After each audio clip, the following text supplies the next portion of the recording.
Hello, everybody out there, and welcome to another episode of the Talk That Talk Show with me, Barry Holmes. And we are here officially for our 264th episode of the Talk That Talk Show. And, it's been a great start to 2025. I feel like we've been able to accomplish a lot. And, as a brand, really take the next steps as far as really just investing in ourselves, man. I really look to a lot of different places for motivation. And we talked a little bit before about discipline over motivation and how you have to really use that discipline to push you through those times where you don't exactly feel motivated. But, I just feel like, the discipline that has been shown to start 2025 has really been something that I'm proud the most of. And, making sure that I stay true to giving you guys episodes here of this Talk That Talk Show.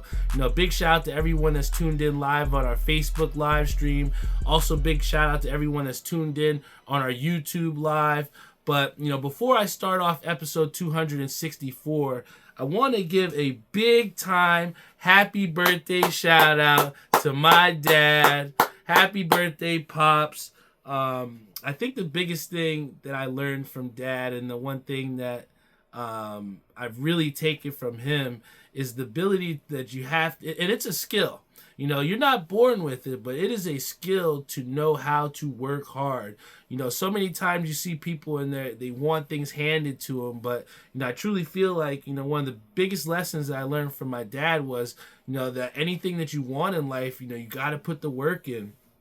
And, just looking at my dad, how he was able to successfully retire and live his life the way he wants to on his terms, doing the things that he wants to do, and always putting us and prioritizing family. My Pops, and you go anywhere and everyone always has the highest respect for Pops. So, when you're going about things, in your life, you want to make sure that you're putting your best foot forward. And my father, whether he's, anywhere in the world, he's always put his best foot forward. And that's why, people respect Pops, man. And it only makes you want to put yourself and hold yourself to that high standard too. And, I just want to share a story, that really was pivotal in my life that, really helped to build who I am. And it's all because of my dad, man. And I'll never forget it. I think we had just lost the Little League World Series. This was over in Edison at the B fields, and I remember they were the Yankees, and I just always hated the Yankees, man. They had all the the quote unquote good baseball kids, and we were just a bunch of ragtag guys. We were the Marlins at the time, and it was just like it was just an underdog story, man. We wound up losing, but the one thing I remember is when we lost, they started playing "We Are the Champions," and correct me if I'm wrong, Pops. They started playing "We Are the Champions of the World," and I remember like trying to fight back tears as a elementary school kid, losing in the World Series of Little League. And I remember afterwards they were handing out the jerseys, and at the time, Edison All-Stars, if you were really good, they had the pinstripes. It was the white jersey with the red pinstripes. Everybody had their name on the back. And as I'm putting my ball bag, putting all my stuff in my ball bag, I remember saying to my dad, I'm like, damn, I want one of those jerseys, man. How do I get my name on the back of that? And my dad simply said, he said, son, you can't just get your name on the back of that jersey. You got to earn that. That's All-Stars. If that's what you want, we're going to have to put the work in. And I remember that summer, my dad taking me to the batting cages, going to the field, getting outfield ground ball practice and all that stuff. And, that time I put in that summer, I remember making a tremendous leap and making the All-Stars the very next year and actually getting my name on the back of the jersey. But, that story, is something that really happened in my life, and it really is one of those core memories and those core values that resonates with me, in every walk of life, man. Whether it's, taking my next step in my cannabis journey career-wise, whether it was to leave education and be confident in the decisions that you're making. A lot of that stuff comes with putting the work in.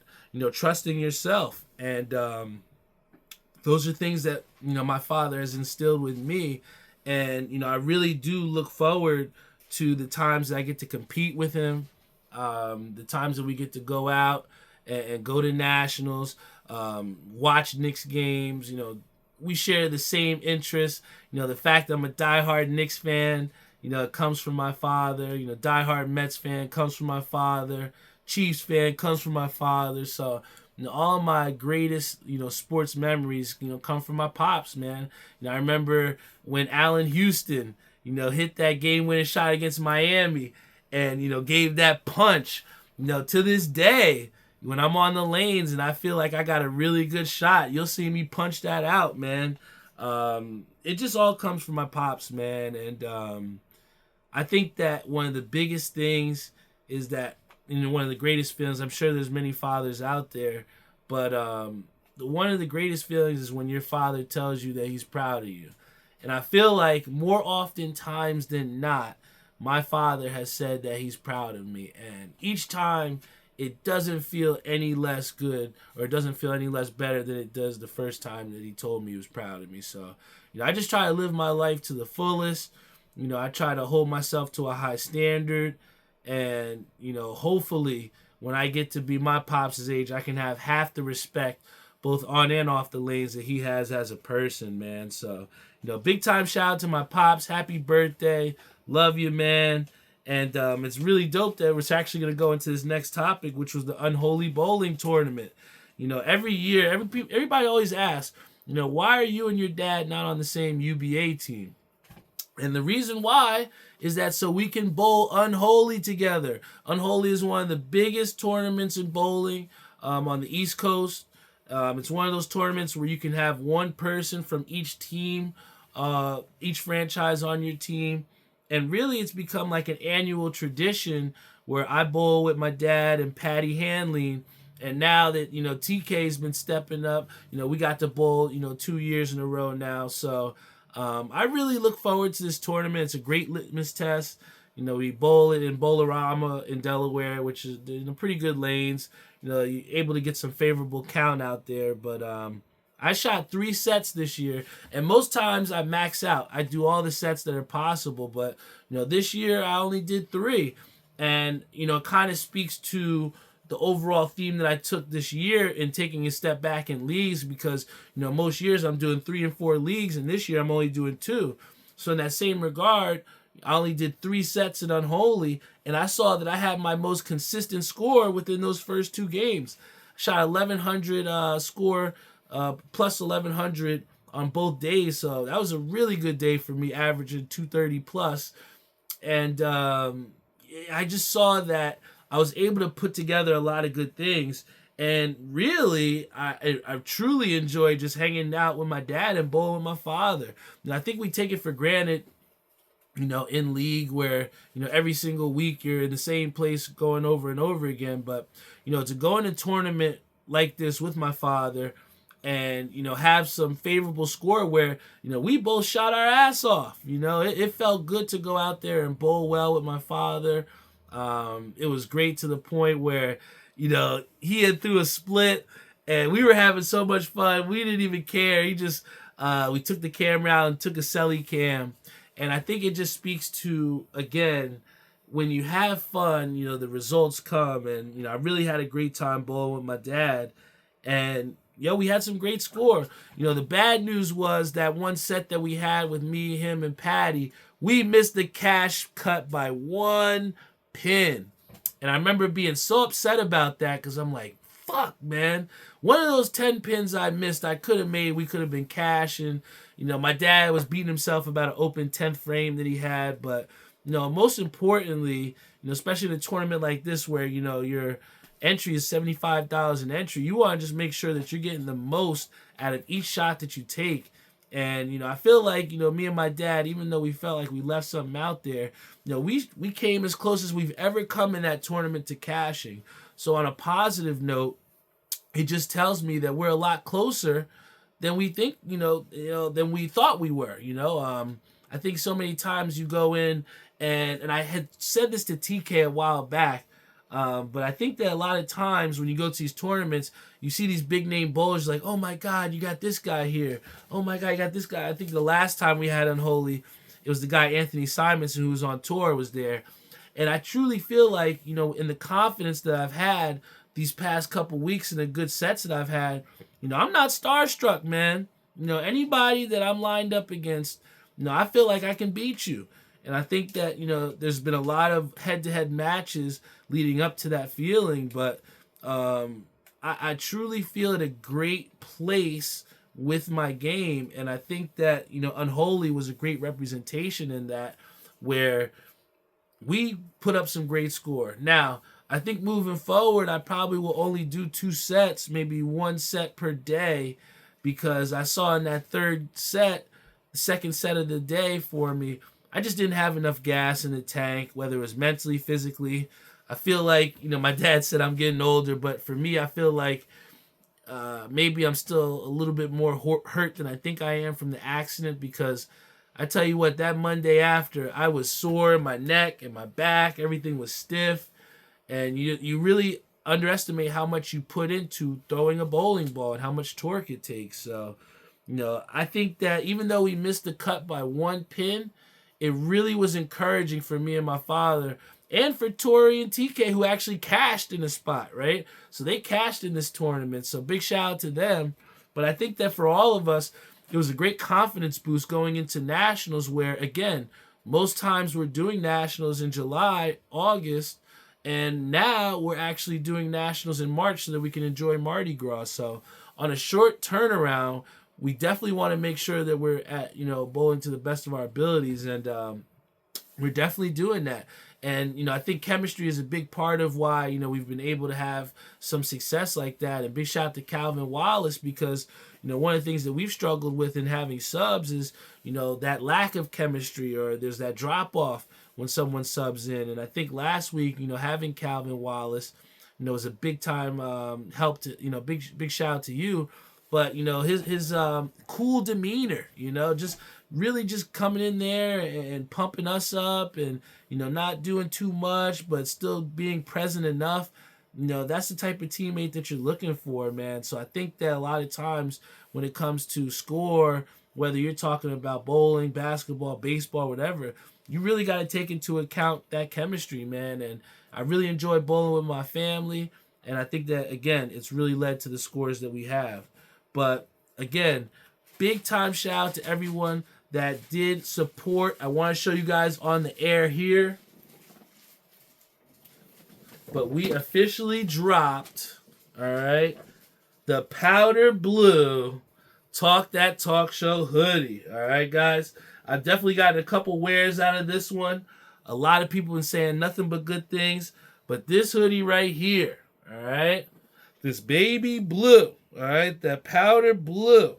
Some people been saying it's that Carolina, but I don't know. But I really decided to try and go with one of those pastel colors this time.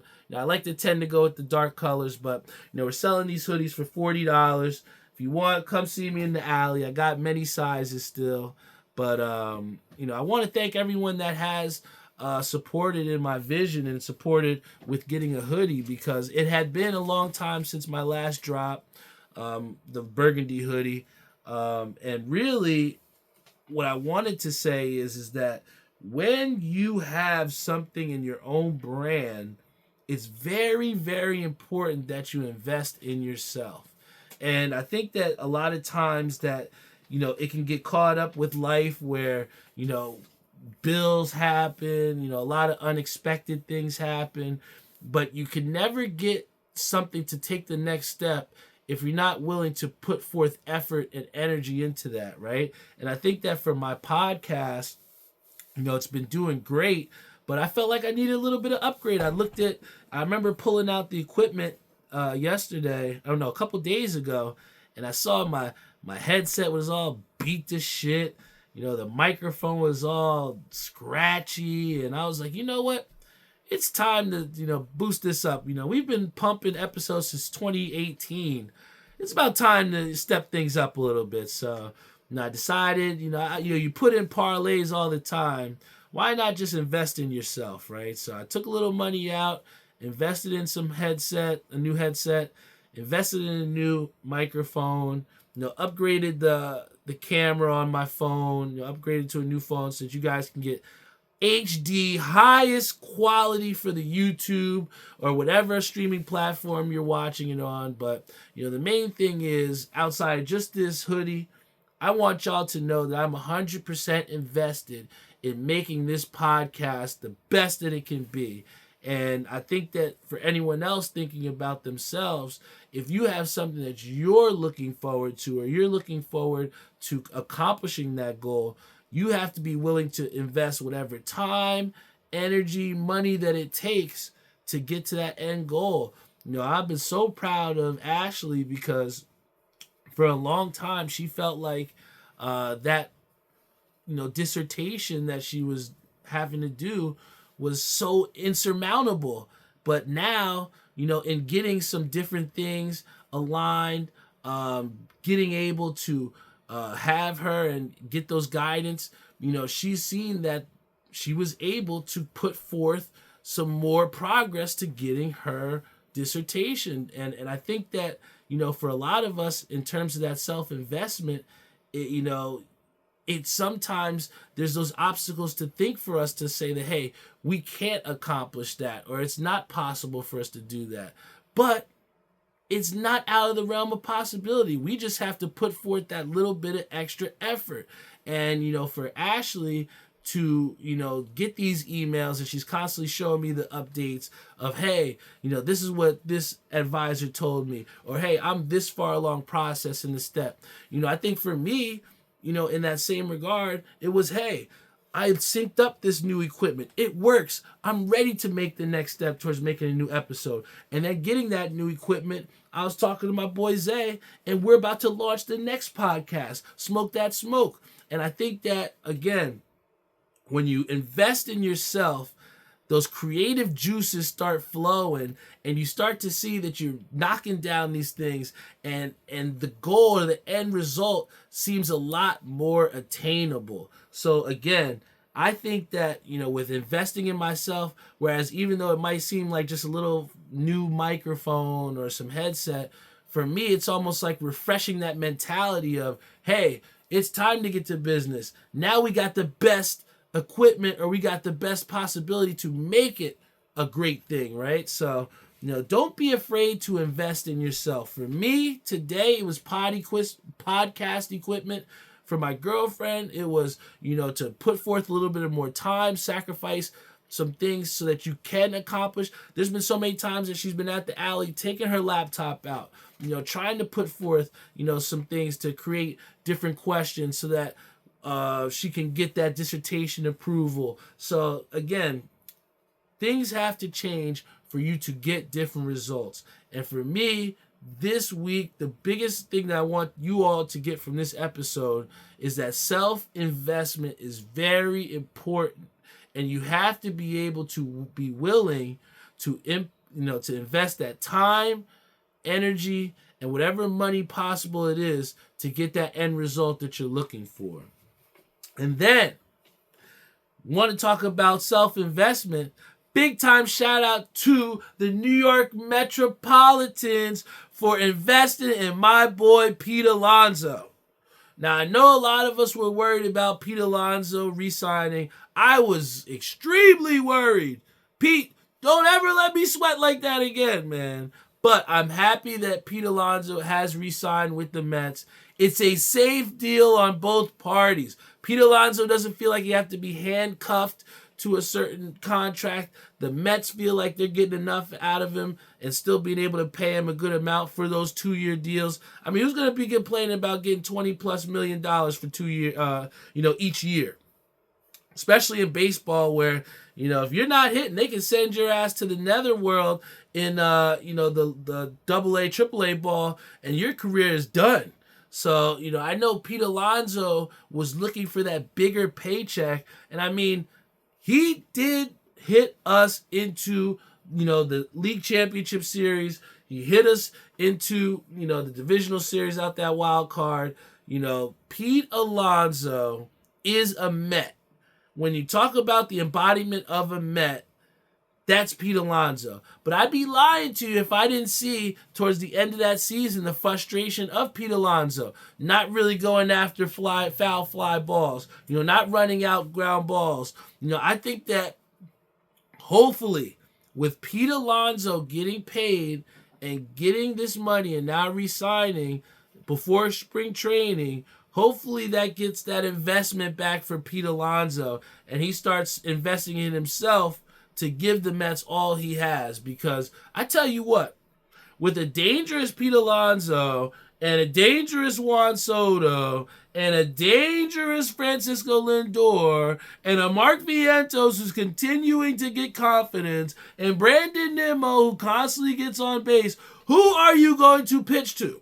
You cannot pitch around the New York Mets like my boy Jeff said if you have all these great hitters. And, with Pete Alonso getting back to the lineup, you're getting not only the bat, but the underrated value of Pete Alonso is the clubhouse guy that he is. So when you've shown him that you're willing to invest in him, I'm telling you, we are going to get great returns from Pete Alonso. And it's safe enough to where in that 2 years, if Pete Alonso is doo-doo, he can get cut. And you don't lose too much, right? So I'm really excited for Pete Alonso. I think he's going to fulfill that 2-year tenure. And don't rule out the possibility of him maybe being a little bit longer than 2 years if he happens to have some great years, right?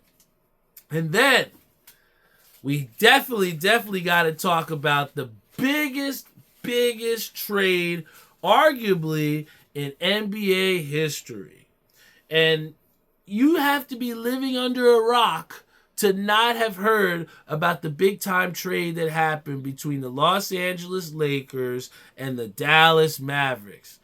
If you are under the rock, if your name is Patrick Starr, I will update you and let you know that Luka Doncic is not on the Mavericks anymore. He was traded for Anthony Davis. Anthony Davis is now on the Dallas Mavericks. Man, when I was, in the bowling alley, I think we were just leaving Monday. It was either Monday or Tuesday night, and I just could not believe it when they said that Luka Doncic, and it might have been Sunday, if I'm not mistaken. One of those days, Sunday, Saturday, whichever day it was, on the weekend at Unholy. Luka Doncic got traded, and it was the biggest buzz. And I think we've been seeing a lot of angles being taken. You hear about, there was some concern about Luka's conditioning, how he showed up 280 pounds. It's concerning, especially when you got a guy like Luka who, relies a lot on getting separation and he already is not the fastest guy. So you're going to need to not have that extra weight. And for a guy like Luka who's very, very skilled, I think that we are all blindsided by this because you don't really see two high caliber guys get traded for each other that don't even play the same position like that, right? So you have a guy in Luka Doncic getting traded for Anthony Davis, who won a championship for the Los Angeles Lakers, whether it be in the bubble or not. A chip's a chip. And, you always saw Anthony Davis being super tight with LeBron. And I don't know how much LeBron had to do with this trade, but I think that a great interesting take on what I've seen on this is that a lot of times players have control over a lot of what happens in the league, whether it be forcing their way out of places, a.k.a. Jimmy Butler, multiple teams. Then you have other people that collude with the GM to try and get their kind of players in.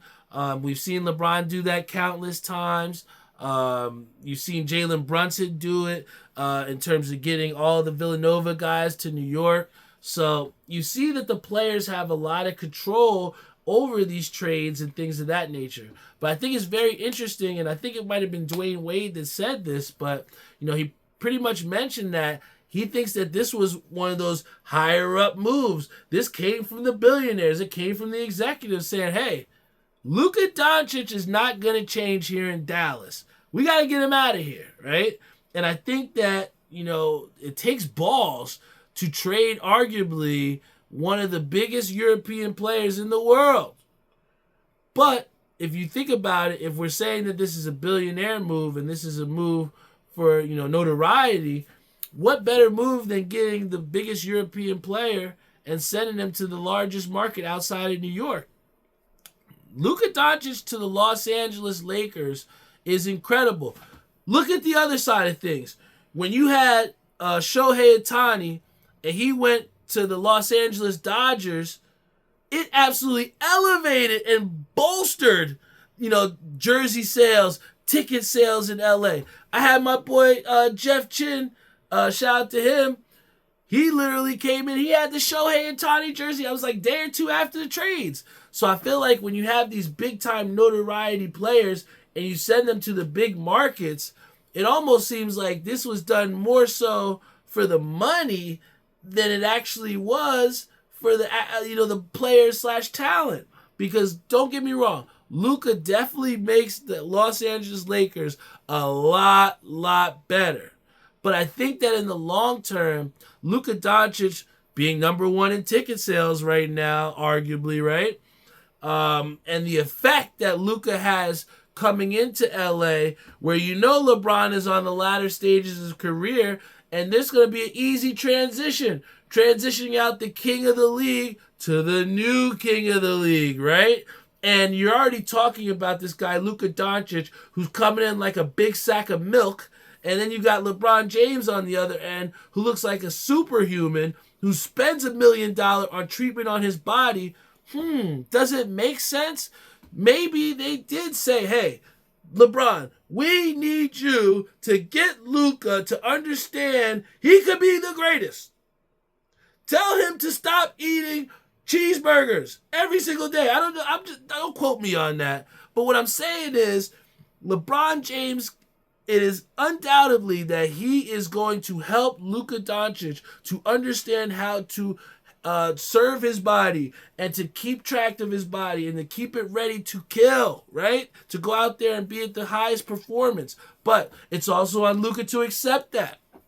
We've seen Kyrie, love Kyrie to death, but I'm sure he got tired of being under LeBron, and that's why he wanted out of there, right? And he said that multiple times. But I think that if all works out and Luka can just find a way to stay healthy, keep his body intact, and also, just not change up that chemistry of the Lakers team. Because I think one thing that's also surprising with this was that the Lakers were playing really good basketball leading up to this trade. They had just beaten my New York Knickerbockers, who were on a 5-game win streak at the time. They beat them in the Garden.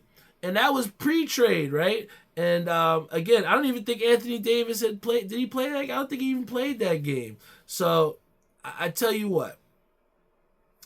The bottom line is this. The Lakers are definitely going to be a lot better with Luka Doncic. The Dallas Mavericks, they might be a lot better with Anthony Davis, right? They gave up Derek Lively, but you get a way more offensively talented player in Anthony Davis. And I feel like with Kyrie Irving, that seems like pick and roll city out there, man. You put Kyrie with Anthony Davis, you might get Lob City 4.0, 3.0, right? Only time will tell. I still think that there's some great pieces in Dallas that makes it appeasable for Anthony Davis to come to Dallas. I don't see Anthony Davis not going to Dallas and giving 110%. I see them going. I see this trade helping both teams.